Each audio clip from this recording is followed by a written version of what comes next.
Hello, everyone. This episode was recorded last week before we heard the news over the weekend of Taylor Hawkins' untimely passing. Our thoughts and prayers are with the Hawkins family, as well as the extended Foo Fighters family. And we mentioned the Foo Fighters a few times throughout the episode, and the music world will never be the same. We're all going to be sorely missing Taylor and the Foo Fighters the way that we knew them. Rest in peace, Taylor.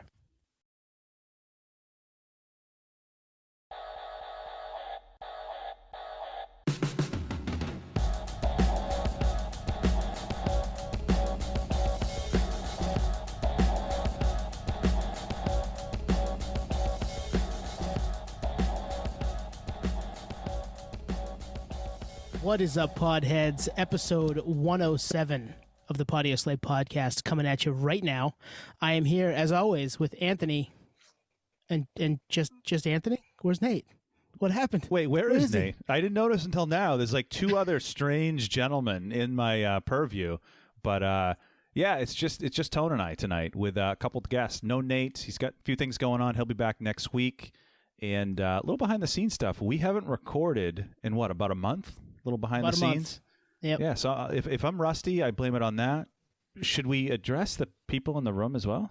Yeah, or just sure. leave them we hanging? have Seth. We have Shanon from the band Trawl, which you guys have heard us talk about a ton over the last couple of weeks.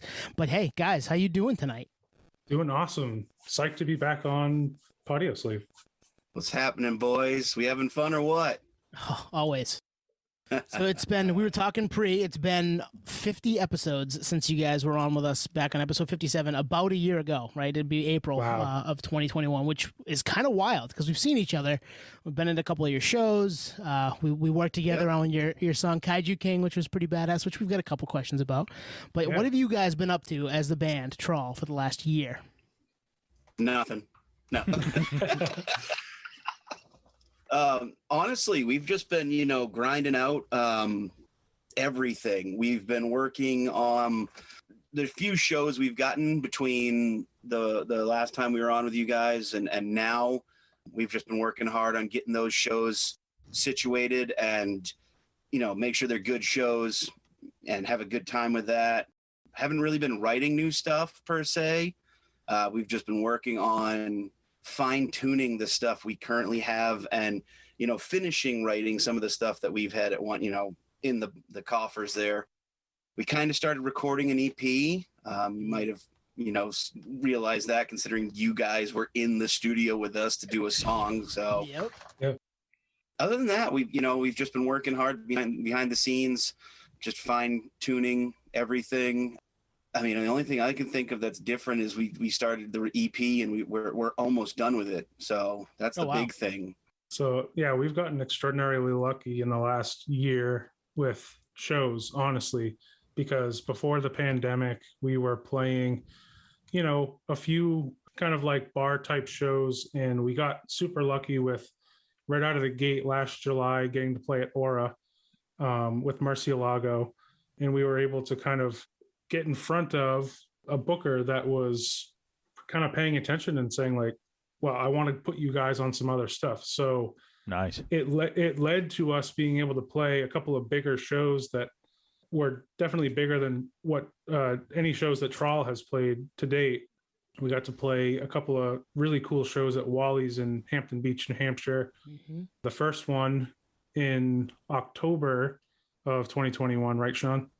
Yes. With Blacktop Mojo from Texas, really cool band that has been touring for, I would say, 6 or 7 years. They're probably on their fourth album. They've got a pretty big following at this point. We got to open up for them. And then this past January, which I know you guys full well, Tony, we saw you there, but we got to open for the legendary Nonpoint. Nice. Which was just absolutely incredible. Definitely a bucket list for myself, and I know Sean and the rest of the band were just like ecstatic for an opportunity like that, to be able to play in front of their crowd, which we were, thinking, okay, well, if you're a Nonpoint fan, there's a good chance you might be a Trawl fan. So like, we just wanted to get in front of those people and just for the opportunity to play in front of a band like we've literally been fans of for over 20 years. Totally. I mean, Yep. so Yeah. I feel like that's rare for someone to come through like that. Because, like, even with this podcast, more so Nate than Tony and I, but like Nate, he works at a venue. He's always around shows. He might toss it out to people. Hey, you should come on the podcast. Yeah, I'll check it out. But like someone actually saw you, you connected with him, and then it actually followed through. Like that's pretty fucking cool. that is really cool. Yeah, we've had it happen several times where somebody has mentioned or promised, hey, we've got some other opportunities in the pipeline we want to give, and usually it's always like, okay, yeah, no problem, cool, yeah, please let us know. And we usually 95% of the time don't hear anything. Yeah. But this was one of those times where we luckily got in front of the right person who could really help us. And he's definitely continuing to do so. I would mention his name, but I think it probably would be one of those things where a lot of other local bands would be just hitting him up. Yeah, so, don't do it.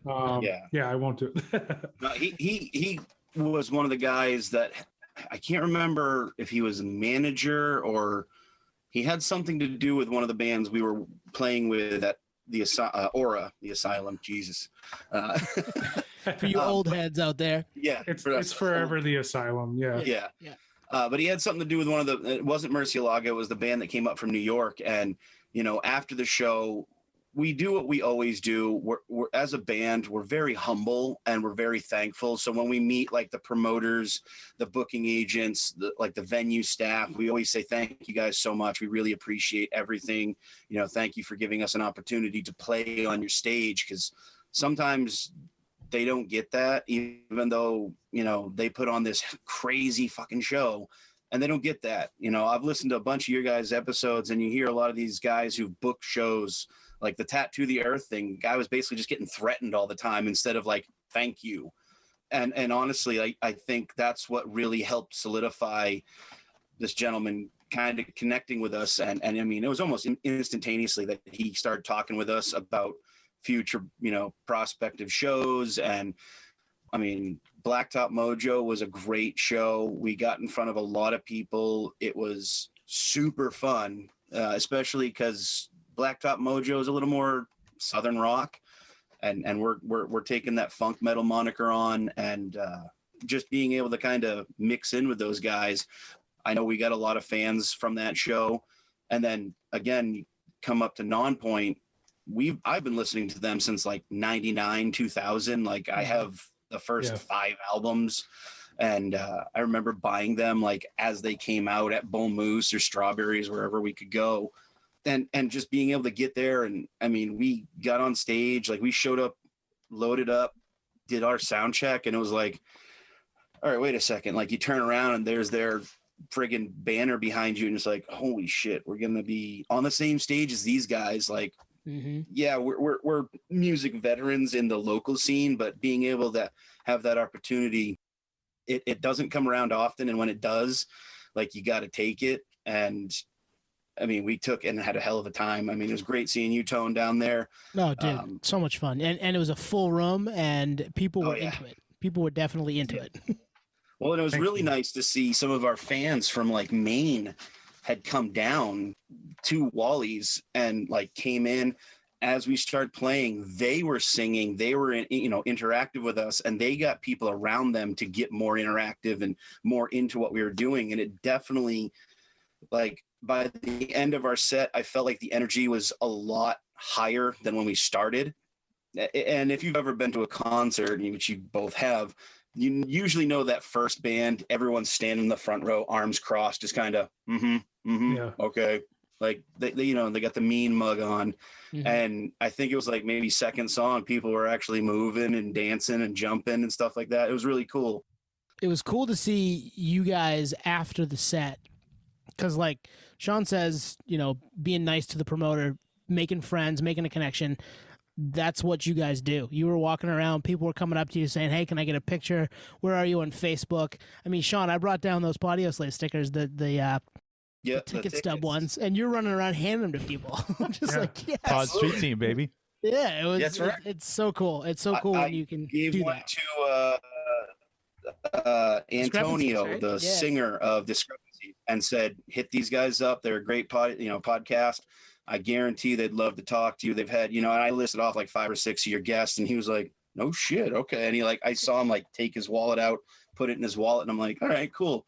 I mean, that's one thing I think being in a band has taught me is to, when somebody's trying, you got to give them something, a little bit of push, a little bit of a boost, especially with you guys. You guys are 2 years into a podcast, and honestly, like, you guys are trying, and the struggles, the trials, the tribulations, and somebody there to kind of be like, hey, check this out, and hand out a little fucking sticker, man. Like, what does that matter in the grand scheme of the world? But when somebody's like, okay, and you know what, maybe they don't look at it for a few months, but like they might pull out a 10 to grab a coffee or something like that, and this sticker falls out, and they're like, oh yeah, and they'll check it out. I mean, I've done that. I've been on street teams in the past where I had to hand out, stickers for bands like Relative Ash, which, oh yeah, Tony knows, it's something. You got to try. You got to help. When somebody's picking up steam, I always try to get behind them and give them a little extra. I mean, I may not be the biggest person in the world, but if I can give out 5 extra stickers that somebody handed to me, I'll absolutely do it. Well, it was much appreciated on our end. Yeah, one thing we've learned from this podcast, and we knew this, but it's been amplified with this podcast, just from us interacting with different people. And we had Jameson Ketchum. He's an author. He was a tour manager.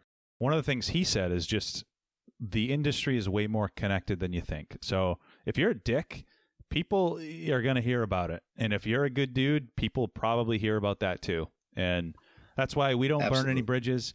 If it doesn't work out with someone, we leave it at that. But at the same time, we appreciate those that are trying to carry the torch, trying to spread the gospel. So thank you guys for doing that. Oh yeah, thank you guys as well. I mean, it really means a lot. One of my favorite parts about playing shows, even though I'm kind of an introvert, I'm kind of one of those introverted extroverts when we play, because I love to meet the people who come out to see it, or new fans who just heard us for the first time and like want, a picture or a CD or whatever. Like, I'm happy to oblige, and just like, I just love the connecting with people. And if our music somehow connected with them, I want to make sure I can provide them any moment that they want. I mean, that's one of the coolest things I think about playing local shows and being in a band that's quote unquote local, is like, sometimes when you see a national band, the show and the production is just too big for them to even be able to have that connection at that point with the audience, because it would just be a mob scene, and it would be,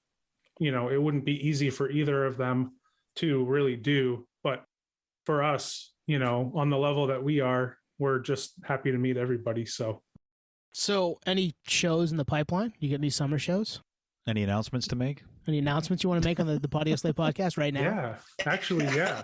Oh, really? It's nice. funny because we were talking about this, and it's funny to see how certain venues or companies work when you're in a band. Like, you're starting out and you do the bar scene stuff, right? You won't get many Ticketmaster type, pop-ups as a local band, unless you do something like, you play a bigger venue that needs to sell tickets online and stuff like that. And Seth and I were laughing because we do have a show in the pipeline.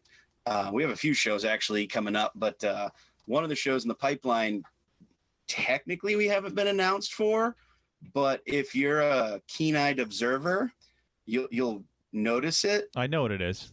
Yeah, I saw it. I'll leave it to you to announce it, but I saw it. Yeah, if you follow us on Spotify, you might have seen it. But Sunday, May 29th, back at Wally's in Hampton Beach. Wally's likes us these days, so we're psyched to go back. We are opening up for the band Sumo Psycho. They are a band from Ontario, Canada. They're a very interesting band. They're like considered punk metal, but they also have this kind of dance hall aspect where it kind of draws from like the reggae dub roots type style, which I thought was really cool because it's something that we've kind of touched on as well with songs like, Vertigo and Ghost Pepper Cantina, a little bit of that kind of, or in Carcharodon, that kind of style. So Actually, they have a song called Vertigo, which they have a song called Vertigo. We should play our version. I was going to say, it's both of your top stream songs. I just looked. Oh, nice. Okay. Well, hey, we'll take that. Really nice. I did. Wow. You should do a split where you cover each other's. Right. Just saying. I don't know if they'd be down for that really because her vocals are extremely difficult, and I do not make the right mouth noises for that. You could probably slay my vocals for our Vertigo, but hers I'd be absolutely destroyed on. Well, I mean, as you know, Anthony and I are for hire, so okay. Nerd for hire. Don't make me pull it all. I know you will. I know. Yeah, I believe her name's Sky. Yep. Really cool, energetic, just like all over the place vocalist, like highs and lows and screams and whispers and just like really, kind of a virtuosic kind of style of singing. Cool style. The other band that's touring with them, Black Satellite, they're actually a duo from New York, I believe. Another interesting band. I haven't checked them out as much yet. And some local friends of ours, Mammothor, that are from, I think they're based in Revere, Mass, are also playing that show. Psyched to get back to playing this year. Psyched to get back to Wally's and to open up for another cool national band. I mean, we're just like forever thankful for like these opportunities because, like I said, previous to the pandemic, like we weren't doing anything like this, and we had to play 5 or 6 shows to get in front of that many people. Wow. So, it's... Before the pandemic, it was definitely the typical starting band grind where you get, hey, this is our first show, and people will get excited and come out and they'll be like, 25, 30 people. And you're like, all right, cool. We got like 30 people. Then your second show, maybe the same amount, but then it kind of trickles down a bit. And when a band starts out, there's this ebb and flow of fans. And when you start getting traction, you'll see that the fan base starts to grow, and you recognize it at shows because you'll play a show in front of a lot of people. 4 people know your music. The second time you do that, 12 people know your music. And the third time it's like half the crowd knows your music. And you're like, all right, something's going on.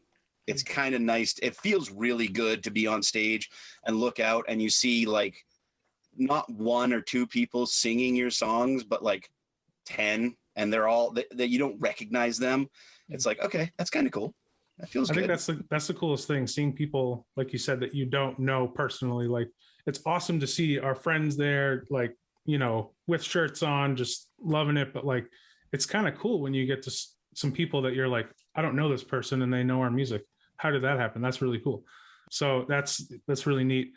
Sumo Psycho actually they opened when Ginger played at Hampton Beach the last time around. So a lot of people know Sumo Psycho from opening for Ginger.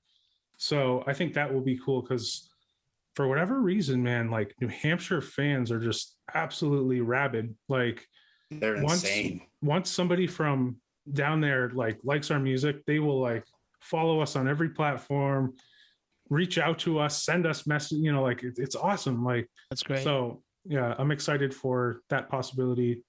That band is on Napalm Records with like Cold, Devil Driver, I think Alien Weaponry, a couple others. So just also a neat connection. And to get into that what's that term, nerdery. There you go. Love that. Sumo Psycho is under Oracle Management, which is Des Fafera of Devil Driver's management company. Oh yeah.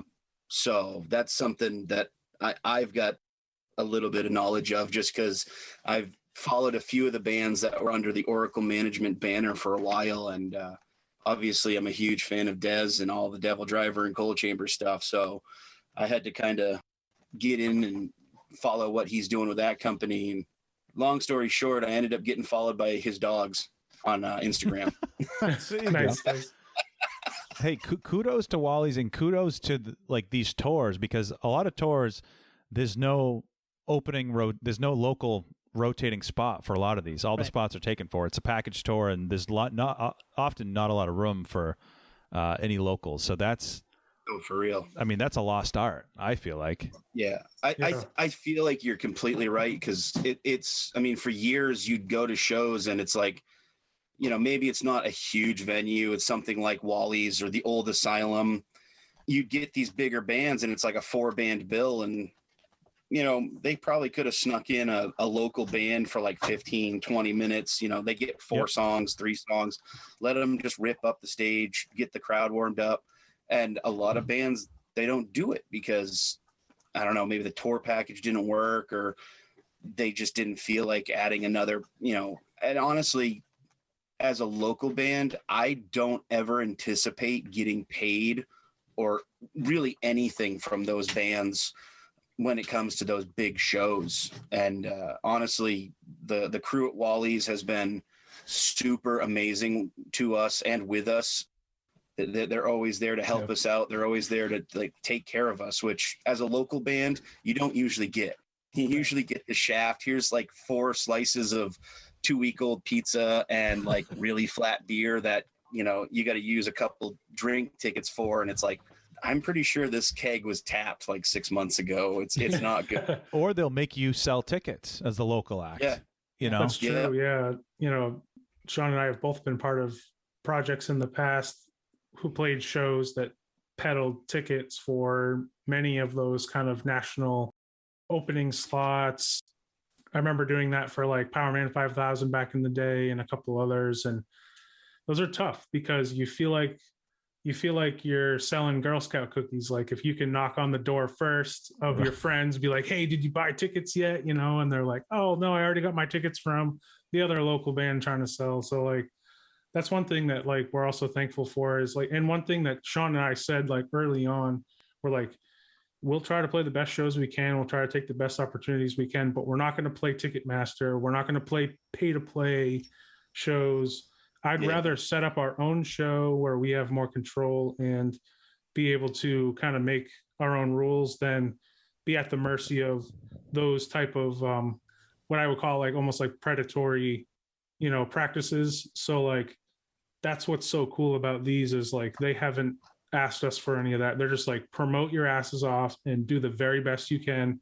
And we'll make sure that the show is awesome. And we're like, we'll absolutely do that. We will, you know, hit the streets and tell everybody and do our best. And that's all they're asking. So like, yeah, we know how you guys feel about Ticketmaster too, you know. Yep. That's not lost on us. We appreciate what they're doing for us currently, but we know that we may or may not have sold our souls to the devil to work a little bit differently. But 2 things. The music business is hard. I mean, it is. Yes. Whether you're a band or somebody talking about a band, it's not easy to you know, grab a foothold and climb your way up. And secondly, John Oliver on Last Week Tonight essentially stole our words a couple weeks ago. We did that a year ago. So thanks, John. Nice. So how is it? So you guys, I know you guys have been playing shows and playing in bands and shows for probably, I don't know, close to 20 years. And I know we've all been going to shows for that long. How is it, like, how would you compare shows back in the day from a playing perspective to now? What's changed? Because I can think of a million things from a fan perspective, you know, and a lot of it comes from just being young and being naive and blind to anything going on. But what about from the stage view? Like, how's like smartphones?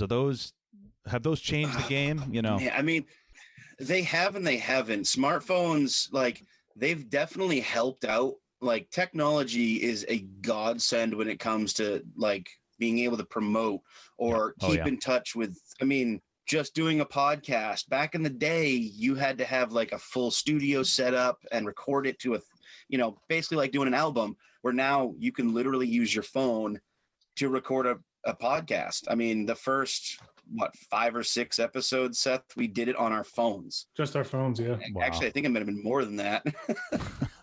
Talking about Trawlcast, right? Which is the thing you started during the pandemic. Yep. But we started that on our phones, and from the stage, like, cell phones, they definitely, you can notice them in the crowd. A lot of times as like the singer, from my point of view, I see them as long as somebody isn't looking down at their phone. I don't have an issue with it. You know, if their phone's up and like the camera light's on, whatever, they're getting a video, it's probably going to sound like shit because no phone can really record a live performance properly. It's like, you know, 4th of July, you see the people taking the pictures and the videos of the fireworks. It's like, no one wants to see that. Everyone is fucking seeing fireworks. They don't need to see your point of view of it because they saw a different point of view and it's the same fucking color, you know? And it's fireworks. We've all seen fireworks before. Right. Yeah, they all do the same thing for the most part. But I can see, you know, I've seen videos like David Draymond like yelling at somebody in the top row of an amphitheater, like, what's so important on your phone? And like Corey Taylor walking over and slapping a phone out of somebody's hands. I have felt that urge a couple times, mostly because I have seen that, like somebody's like, we're on stage, we're putting our asses on the line, you know, blood, sweat, tears, puke, you know, whatever. And then you look and there's some dingus in the front row, like, you know, sexting his fucking sister wife or whatever. And it's like, dude, Oh, God. phone, motherfucker. Yeah, at some point, like if you're right in the front and you're on your phone, you're being a dink. Yeah. At least get out of sight or get to the back. I mean, I've been on my phone plenty of times, but not front row. No way. Right. Yeah. Front row, you kind of have a little bit of a responsibility to, you know, help the band reciprocate that energy, you know, from the crowd, I think. I mean, and most people in the front row are psyched enough where that's the case. Like, they're not just like looking at their phone, but yeah, like from the time we started playing to now, I'd say like promoting is so much easier now. I remember having like, you know, SMS text message chains where you're like trying to like message people about the show that, you know, the day before and stuff, or like the week of, and or picking up the phone and making a lot more phone calls and being like, you know, we're playing and you know, hitting up the old port with flyers, you know, printing countless flyers and stapling them up and then having somebody staple theirs. Kinko's, man. Yeah, going to Kinko's. $30 on flyers, and then you're like, oh, our printer's down because you killed it. And it's like, God, I need like 30 more. And they're like, you've printed off 200. It's like, that's not enough. Yeah. Isn't this what you do here at Kinko's? Come on, guys. Yeah. Only to have someone staple over it the next day on the telephone. Or Nate tear it down as soon as it goes up.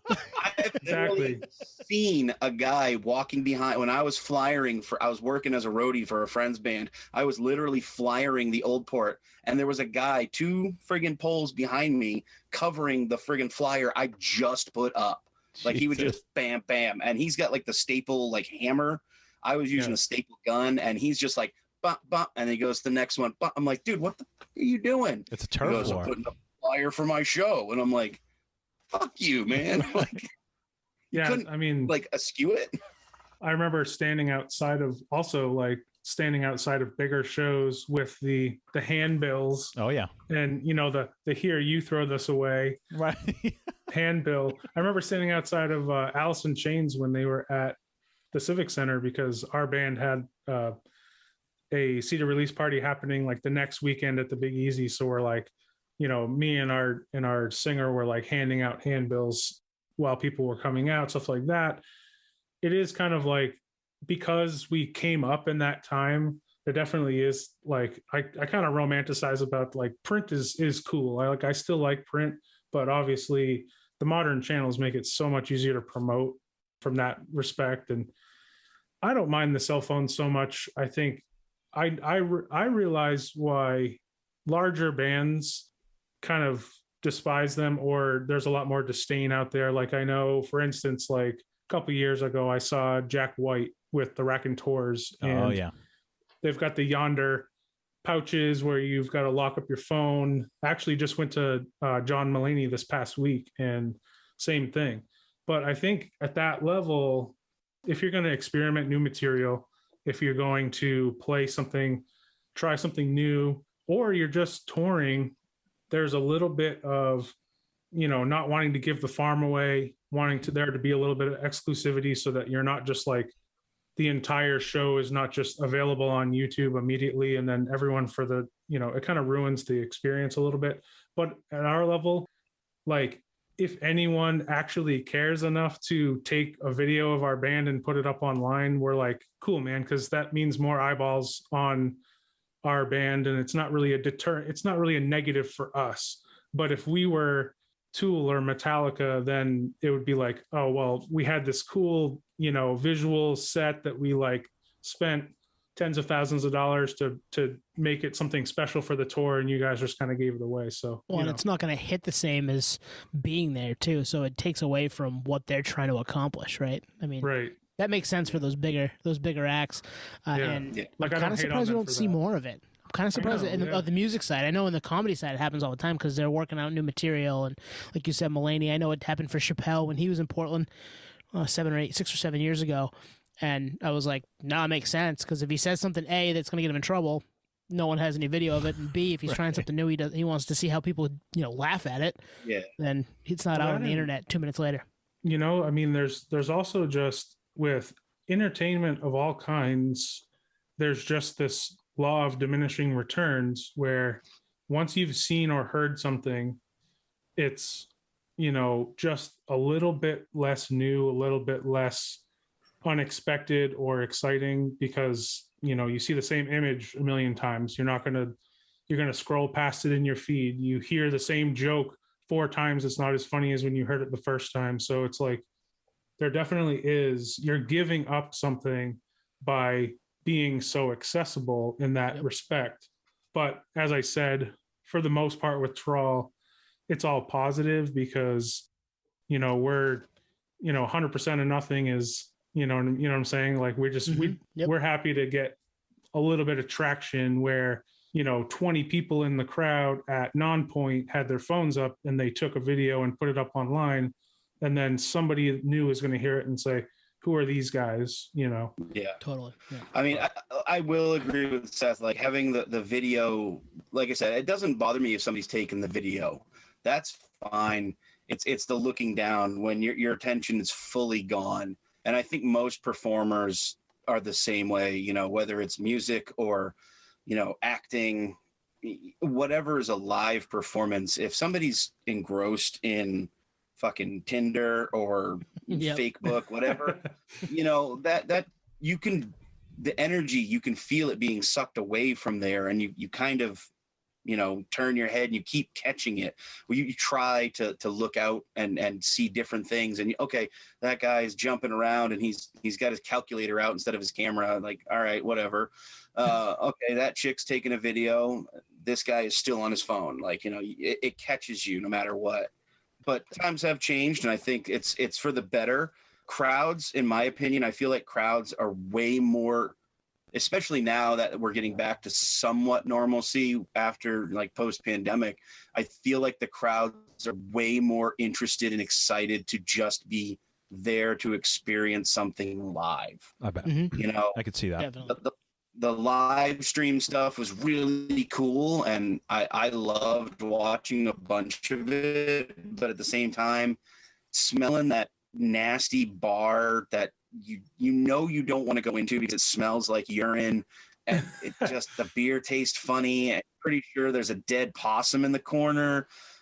There's something about being back in there and just having a good time, Well, we all loved it and we all missed it for 2 years. So, getting that back is obviously exciting, and it's been, slow rollout, a little bit of stuff here and there. Been to a few things.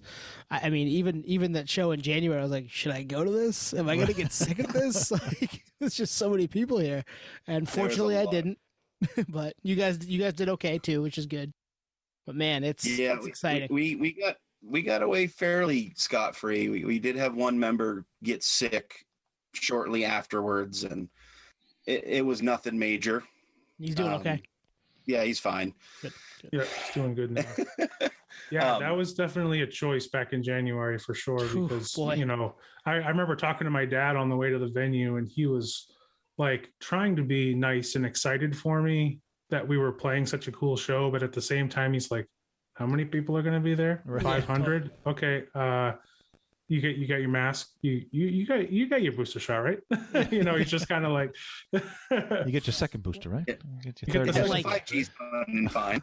Yeah. What a weird world, right? I mean, geez, you get one of the biggest shows or the biggest show you guys have ever played, and you've got to be like do we take this? Whereas Right. 3 years ago, you're like, hell yeah, we're taking that, and we're gonna promote the hell out of it. You know, that's tough, man. That's tough for anybody who's trying to come up right now. Oh yeah, Definitely. I mean, and there were some jokes. We had some little dark humor going, and we were laughing about, oh, that guy gave me COVID, because there was so many people at the show, and honestly, like it was definitely the Wild West. Like, masks be damned. COVID. New I Hampshire. was going to say New Hampshire. When Live I went free there or last die, year, baby. I was in the minority, and this was over a year ago. Yeah. Yeah. It's the Florida of New England. Yeah. It's the deep south of the north. Yeah. We love our neighbors to the west. We do, yeah. And you're right. I remember standing with you, Seth, after, and like people coming up and asking for pictures and stuff, and then we'd look at each other like, man, what are we doing? Yeah. There are a lot of people What are we here. doing? This is getting uncomfortable. Yeah. It got to the We had point where hand sanitizer. hand sanitizer. It got to the point where you can't even get away. I tried, so like we had this spot behind the pool table where like Justin and his lady, our guitar player and his lady, like were kind of hiding back there, and they got back there quickly, and it was, but before like people started coming up to the merch table, and I got like swept up in the World War Z zombie swarm of the post show fans, and it was just like, yeah, I'm in it. I'm in the pile.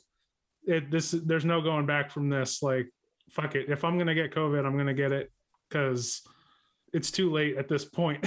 Well, as Brian Fair of Shadows Fall said, the COVID soup. Yeah. COVID. Yeah. So Yeah. Dive into the COVID soup. Yeah. All right, so you played a bunch of shows, but what comes next is new music. So you guys, at this point, about a month ago, right? No, not even. Yeah. A couple weeks ago, released Kaiju King.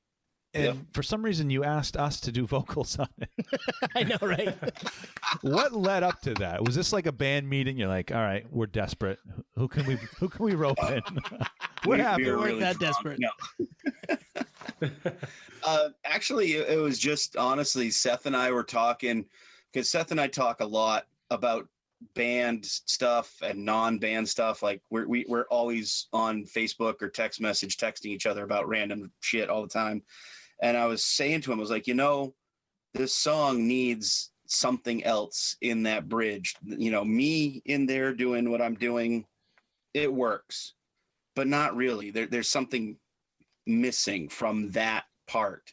And we just he was like, well, do you want to double up vocals? He's like, do you want me to lay down some vocals on it? And I was like, yeah, doubling and putting you on to make 3. I was like, you know what? Let's have the Patio Slave guys come on. Yes. And it was literally, he was like, that's a good idea. And I was like, yeah, why not? They're going to be in the mix, and we're trying to make it sound like a cavernous cult praying for their god to come out of wherever he's hibernating from. And the ocean. yeah, and it just happened to work that we know you guys have this love of liner notes and seeing all the nitty-gritty details in there. And I was like, you know what, let's get these guys in. I know I hit you up, Tony, and you were like, fuck yeah. Yeah. Didn't take long to say yes. Yeah. I was like, I think that the text message had barely gotten through, and then all of a sudden it was like, yes. I was like, oh, it didn't even say delivered yet. What the fuck? Time and place, I'm there. Yeah. But it was a conversation, and just I wanted to add more. And actually, the notes, I don't know where they are. I have them somewhere in my house right now. But I actually called you guys our Kaiju Choir. Yep. Nice. Because that was, it was what it was needed to be there. It honestly, 100%. If it weren't for you guys, I don't think that song would have come out as good as it came out. You'd have found somebody else. I mean, come on. Nah, man. Nate should have flown out for it. Nate should have. I know, really. Well, I'm feeling like I might have something special for Nate. Nice. And it may not necessarily be on this EP. He might get a solo feature on a next EP. Ooh, but wow. I If you're hear that, listening, Nate, if you're You hear that, listening. Nate? He's not listening. He's not listening. he doesn't even listen to your episode. But no, it was, getting you guys in, because I know how much you guys love the smaller aspects of music, and being able to tell, where it was recorded, who recorded it, who was the engineer, who was the producer, you know, how many different drum changes were done in the studio for this one song. I know you guys are huge fans of that, hence the nerdery, and it had to be you guys. It couldn't have been anybody else. You guys came in and absolutely killed it. I mean, y'all got it. Great. It was fun. I mean, I'm going to speak for both of us. We love just the fact that we were part of it, but also to see it happen. Like I've never been in the studio like that. So to see it all come together, it's like, oh, I feel like I was backstage at a movie set. You know what I mean? You see the finished product, but you don't see everything that goes into it. So that was rad. Nice. Dreams come true, you know? It's like just even that, and like not even our part, the part where I think underneath that, Seth, you're playing the bongos, right? Yeah. And it's in there. Right. And Yeah. we listened to you lay that down, and you did it like right. 3 or 4 times to get it right, and it was just cool to be part of that, even though, you know, obviously that's not our part, but it was underneath the part that we were part of. And man, all that shit's fucking cool, and we were pretty excited about it. I'm still excited about it now, as you can tell. But to see it turn from what it was in the moment to what it turned out to be, which is the song Kaiju King, which we played at the end of our episode last week. Go listen to it right now. The song is badass, and it came out fucking flawless. Thank you so much. That means a lot. I mean, yeah, that actually was the first time I've ever played drums on anything. I love hand drums. I've been playing hand drums a long time. I can play hand drums way better than I can play a drum kit. So I had been like talking to Gary, our drummer, and I'm like, dude, I'm hearing like a hand drum part on that. And he's like, go for it, man. So I actually had to borrow a djembe from a friend of ours downstairs. And I was like, all right, I'm doing this. So that was fun to be able to actually get, a small hand drum, extra percussion credit on there. But yeah, that song was just super fun to record, and so fun to have you guys a part of it. I'll say I'll speak for Seth and the rest of the guys too. Y'all are welcome to any jam session or recording session. You guys want to come down and check it out more. We still have a couple songs to finish up. So if you guys want to come down and just sit in and enjoy watching us be idiots and get to hear some of the fun outtakes we have, because I fucked up my vocal line, or Seth's in the background while we're setting up the vocals, and we auto-tune something for a ringtone, you know? I wish the stars aligned that we had that available to us right now, so we could put it as like a hidden track at the end of this episode.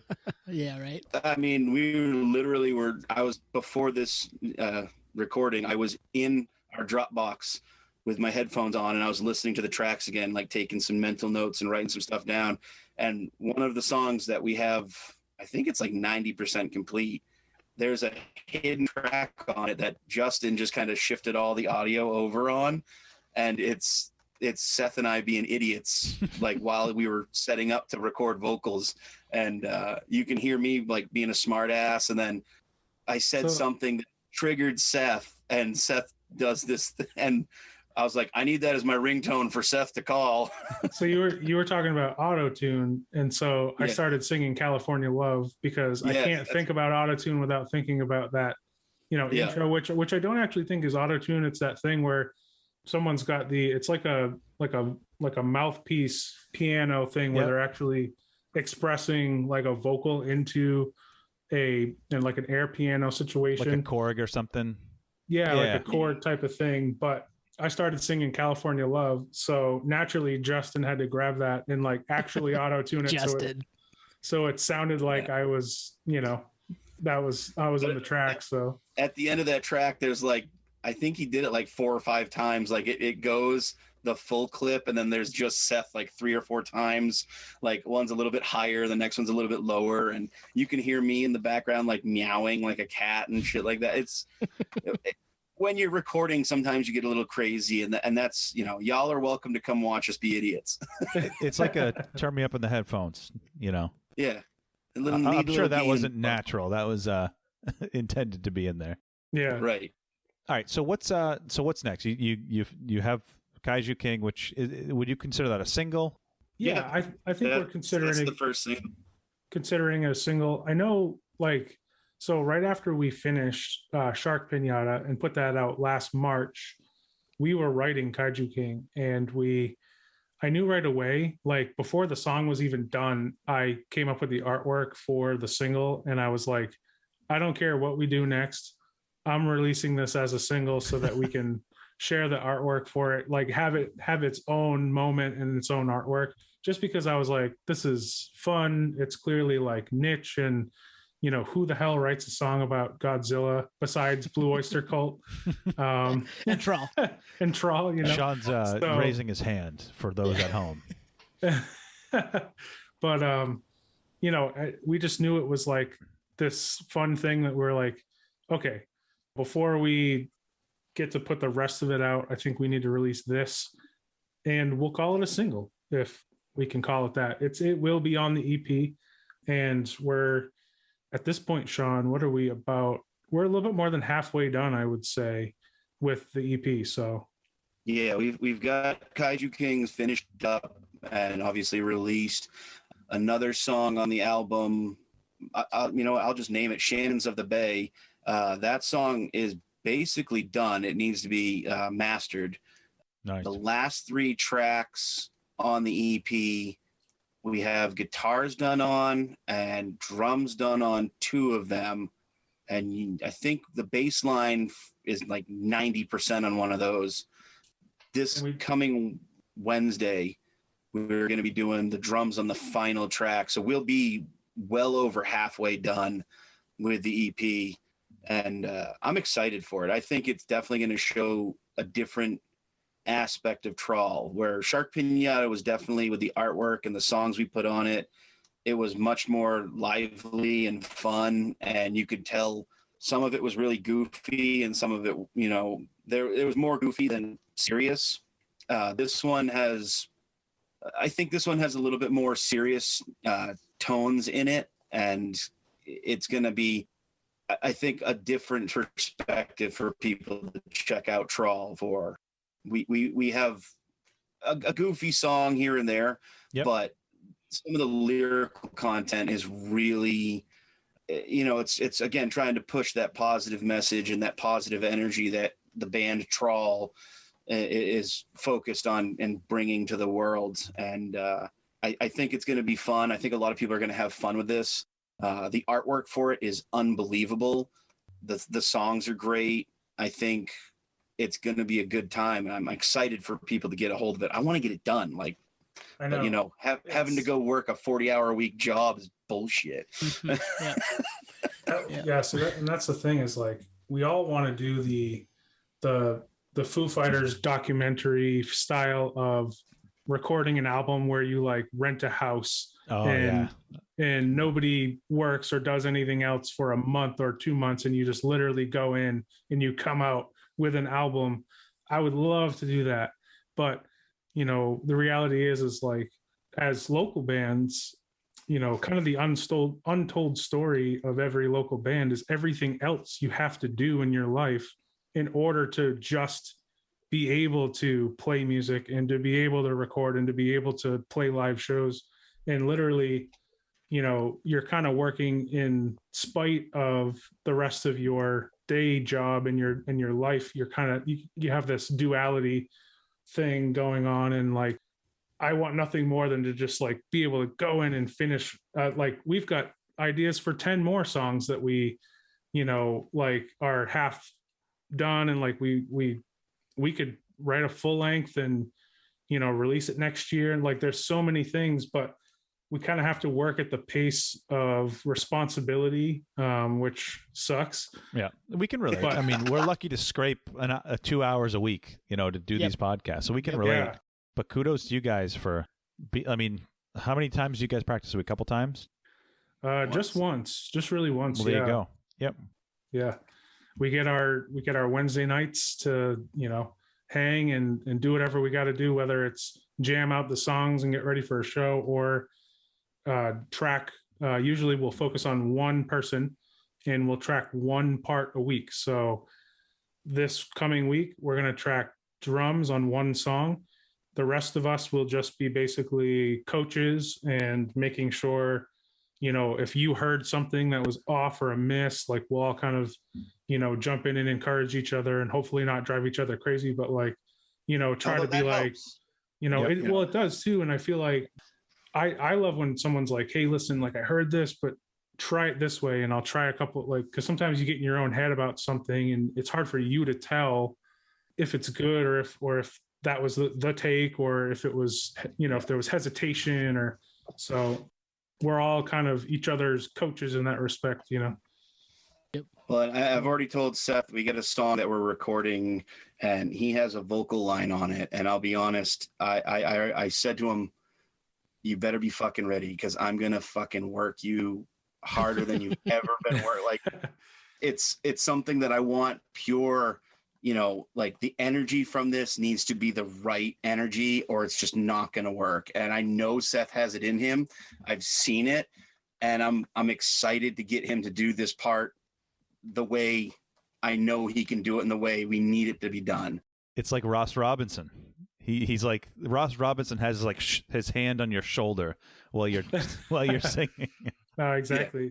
I'm gonna are you excited for this? Because Sean is clearly excited for this. I'm kind of excited. So I'm always like the reluctant person on vocals, because like I always see like bass as my primary instrument. And I'm like, well, you know, I'm okay at vocals.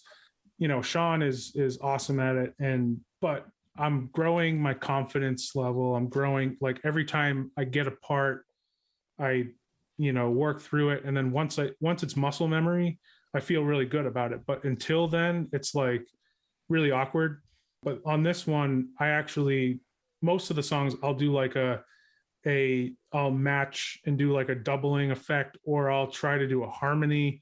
But on this one, I'm actually screaming. So it's more like a Lejean from Seven Dust type of vibe. And so wow. I'm trying to channel Lejean a bit. So I think it's going to be a little more Cannibal Corpse, but we'll see. Oh, I don't know. So like, a little corpse grinder and so. Yes, George. Seth Corpse Grinder. Excited. Seth Corpse Grinder. Yeah. Nice. I'm excited. But yeah, it's going to be a fun EP. I think a lot of people are going to be excited about it when it hits. And like I said, the artwork for it, kind of going back to the Kaiju King artwork, where Seth had already had that done. If y'all are interested, we do have t-shirts and sweatshirts now available. You got to go to trawlband.com and you can get that single artwork on a t-shirt or a sweatshirt, which I'm excited about because it looks really awesome. So yeah, go do that. My shirt's on the way. Oh, nice. Dude, thank you, man. Yeah, I mean, I had to. I'm on the song. So. You're on the song, yeah. Support the scam. Well, you guys will get once we get the actual albums in, like you guys will make one of those like placards that has like the disc and then the case and your name. Nice. Like we'll take a Sharpie and like circle y'all's names in it. So we'll make you guys a couple of those to hang up. So when the CD drops, that will be all over, or the EP, all that'll be all over our social media too. So keep an eye out for that. I love that you're pressing the CD. I mean, that tells me that you're probably over 30 years old, which you are. Yeah. But that's an attention to detail. Like a lot of bands, I think these days, you know, with vinyl backed up, they're probably not doing anything. You know, just throw it on Spotify and throw it on Bandcamp. Maybe someone will kick you $5. Yeah. So I love that. I love that you guys are still doing that.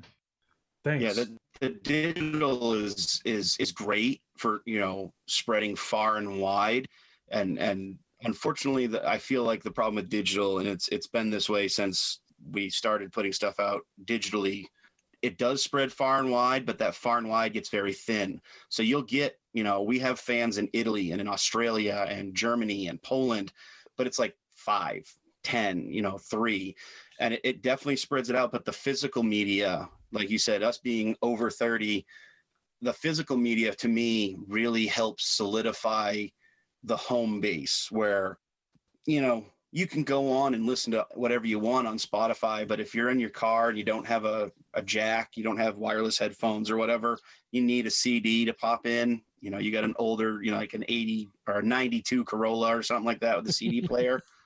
You got to pop it in. And honestly, the physical media, I mean, I'm a fan of it because Seth and I have talked about, you know, collecting vinyl and stuff, but it's it feels good. It smells good. You know, it's that thing that you can physically touch. Whereas when you're on Spotify, it's your phone and there's usually weird ear gunk on it. And you're like, I'm going to put that in my pocket. Never mind.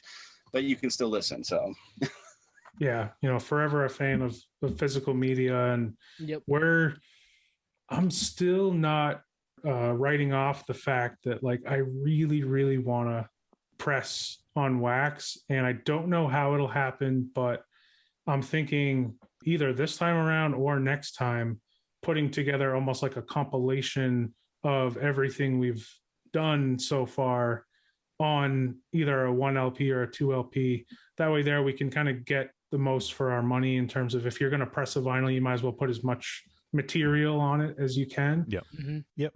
I don't know when it'll happen, but I'm not writing it off because like I love vinyl and that's my preferred medium if I'm going to buy physical media. But of course I love CDs, but I have a special place in my heart for vinyl for sure. So us too. Yeah. We're the same way. Hey, we'd buy it. Yeah, we see the Sunday Spins post that Nick goes in pictures of every week, baby. The record store. I love seeing those. For a long time on Instagram, like weekly, I was putting up pictures of my collection. I've fallen off, but like I love spinning vinyl, and like I need to start doing that again because I don't know, it's just something I miss. But yeah.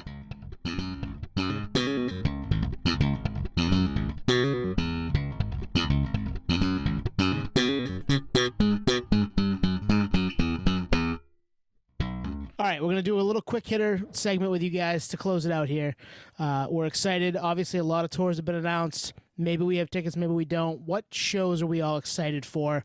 We're just going to give one for the upcoming spring, summer. That isn't your show that you guys are playing, because we're excited for that too, but something that you're going to go to as a fan. So let's lead off with you, Sean. What are you excited for? Something you got maybe get tickets for, you haven't gotten them yet, but you're going to. I actually already have tickets for this show. It is... Again, I'm just like you guys. I have a very wide array of music I listen to, and I don't remember the date off the top of my head, but coming to Aura, I believe it's in May. It's the Reverend Horton Heat and the Coffin Cats. I love psychobilly. I love the Reverend Horton Heat. Coffin Cats I actually got to see at Gino's many, many moons ago, and actually like hung out with them after their show. They're super awesome guys, and I'm super stoked about that. I love the Reverend Horton Heat. Been a fan since probably, 2000. Just a huge fan of his and all the stuff he's done over the years. So I'm beyond excited about this. I mean, I got my hair cut to try to, do a pompadour when I go to it, and, all that stuff. Get your pomade, slick it back. I've got some pomade in the bathroom ready for me to grease it back, and I'm just stoked about that. Like, I love psychobilly. I love Coffin Cats especially, but Reverend Horton Heat, you can't go wrong with. No, and Aura's an awesome venue. It's tiny. The sound's great. Like, it's a cool spot for a show. I've been to one or two there. yeah, same. All right, Seth, what do you got? All right, so this is a show that I don't have tickets for, and I'm kind of like praying that there's some opportunity happens in which I can go and not have like the nosebleediest seats ever. But I really want to see Red Hot Chili Peppers at Fenway Park in September. Oh, wow. I've always wanted to see them, never got the chance. They rarely make it to New England, and when they do, it's usually expensive and it sells out quickly. And I looked on this week, and pretty much the only tickets left at this point are the extreme, left field, right field, obstructed view, sideways kind of seats. And I've been in that boat before. I saw Pearl Jam that way a couple summers ago, and it was challenging to say the least. So if like a couple tickets fall off the back of a truck for that show that are like solid, I really want to go. I'm really looking forward to Unlimited Love coming out on, I think it's April 1st. So, new album. Yeah, literally later this week. So that's a band that I've always wanted to see. And I'm kind of definitely proponent of go and see those legacy bands that like may not be doing it for forever, for that much longer. Who knows, just because like you don't know how many chances you're going to get. Some of the younger bands hopefully will be around a while, so I definitely want to make sure I see them before they're not doing it anymore, because they've been touring since the mid 80s. That's crazy. Yep. Yeah. It's nice you say that. Go see those legacy bands. It's almost like we have Nate here with us. You just channeled Nate, because that's something he would totally say. Nice. I was waiting for Seth to say 90s OG or in real time, because it hasn't been said this episode yet. Right. No one's been drinking. Well, Seth, the mental ROI of seeing one of those bands in real time and being fully present is now I'm hammered. Is an out of body experience. Nice. Yeah. How'd I do? String them all Hi, together. Nate. Hi, Nate. Hey, Nate. We love you, buddy. We love you, buddy. Drink for Nate. Yeah. Drink for Nate right there. The trade spend to advertise for that tour is through the roof.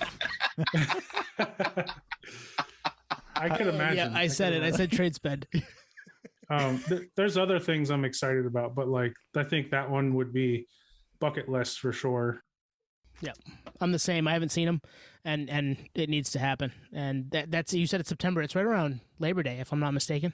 It's September 10th, which is actually my wife's birthday. So yeah. I know. Yeah. Busy time of year for me, but as we've said on this podcast, that shouldn't be a deterrent anymore, because we had it gone for so long, right? Like, find a way. Exactly. We'll find a way. All right, Twine, you or me? I'll give mine real quick. There's a show I do have tickets for.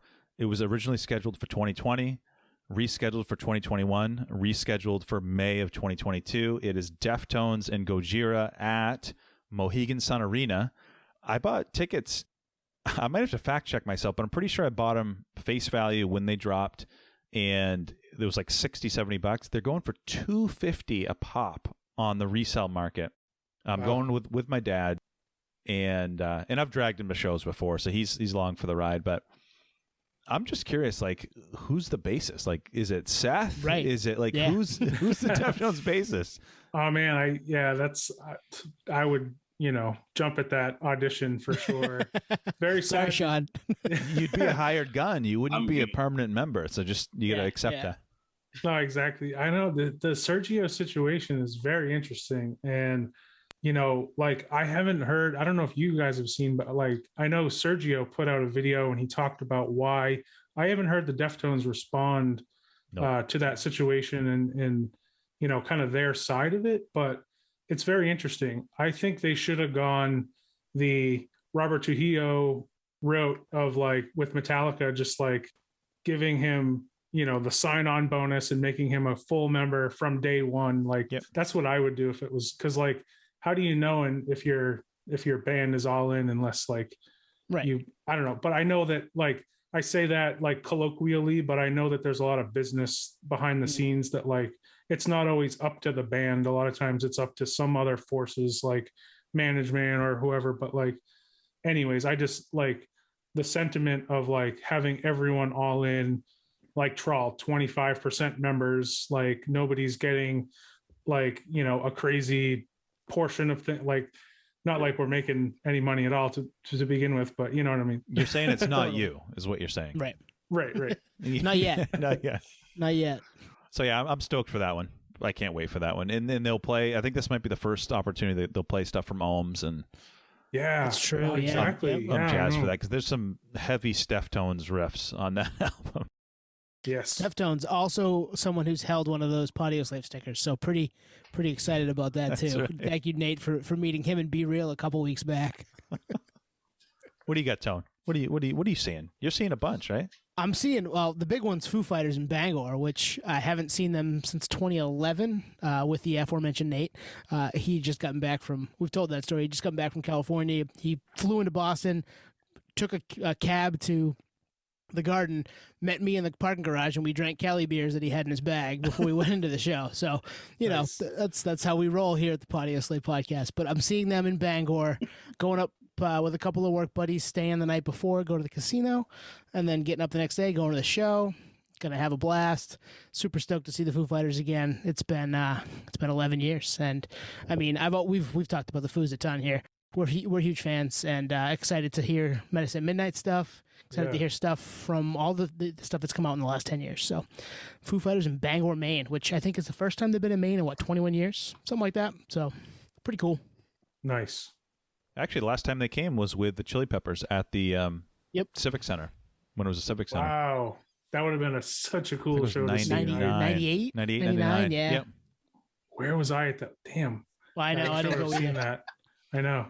Dude, we were puppies back then. Would have needed a ride to that one. I was going to say, well, like 99, I will say, I think 99 was my first big show. Like I had gone to like local shows and stuff, but my best friend and I saw Tool at the Civic Center in 99, which was like literally like 2 weeks after 9/11.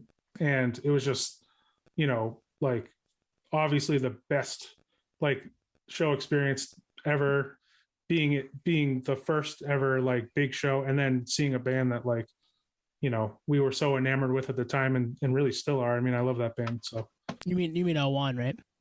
Oh yeah, 01. I'm sorry. Yeah. 01. Yeah.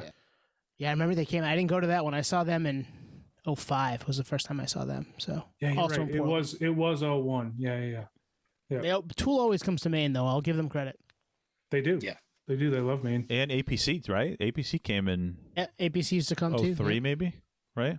Yeah, and 11. They were here not that long ago too. Yeah. 11, 10 years ago, whatever. But so yeah, that's what we're excited for right now. There's more. I mean, we're gonna go see you guys probably here. If you're back at Aura, that's in our backyard. We'll have to get our tickets for that, and hopefully some more stuff this summer, right? Oh, for sure. For sure. Yeah, we've got stuff in the pipe works. You know, there's a lot of fun stuff we're going to be announcing coming up soon, and we just hope everyone comes out and has a good time. And you know, if you see the Patio Slave guys, give them some shit for stickers. You know, if you hear them and know what we sound like, say hey. The only thing that I'm concerned about is if we go see you, you'll be like, get up here and sing this the part. And I'm like, that's a studio trick.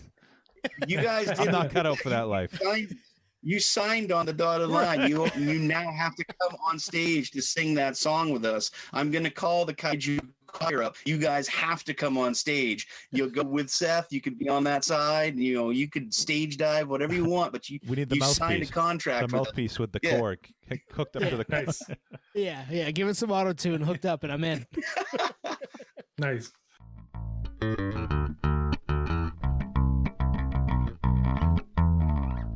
All right, guys. Where can you said trawlband.com? Trawlband.com. So Facebook.com/trawlband, Instagram.com/trawlband, Twitter.com/trawlband.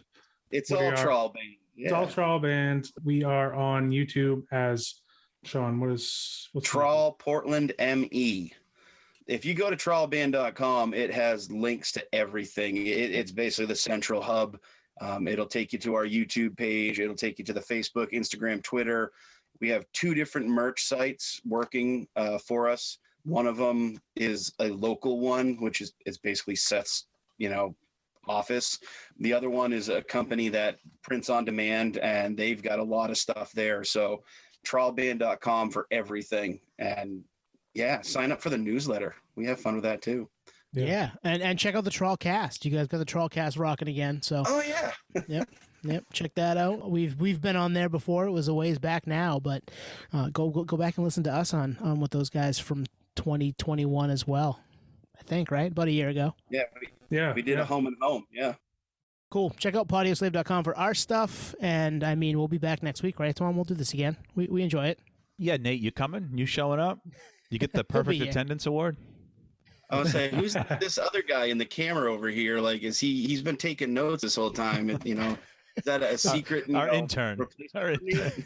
The funny thing about that is Nate's book was going to be called Taking Notes, which turned into this podcast. So I love that you said that. Going to a show, taking notes, getting notes, an autograph, baby. Taking notes, listening to music, taking notes, and it all manifested to this. Missing the Black Crows because he's in the parking lot with some random taking notes. Nice.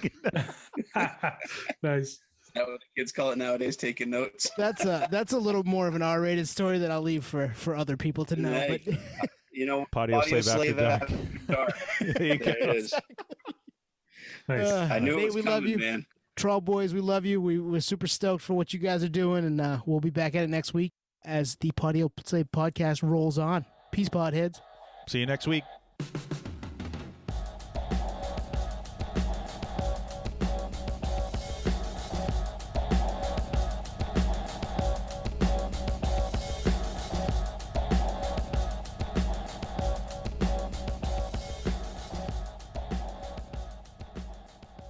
No, we need That was them. fun. Give us something. You got to give us a Kaiju King or a da da da da da da da. All right, let's see. Like, what can we do? Or give us a Seinfeld bass line or something. Something funky. I don't know. Like, Has those audio a sign-off. recordings. You guys want that? You can Yeah, we could take a little Seth bass line to put at the end there. That'd be Sure, awesome. yeah. But, I you want to can talk send one you of those? push my microphone away and scream. It'll wake up everyone in my house. Actually, Don't we, do that. We threw on Twitter about hidden tracks, so this will be a hidden track. Yeah, Oh, we nice. could do that. Cool. I'll send you guys a couple bass line things. Yeah. Ladies and gentlemen, the sweet soothing sounds of Audio Slave After Dark. There's the secret song right there. Nice.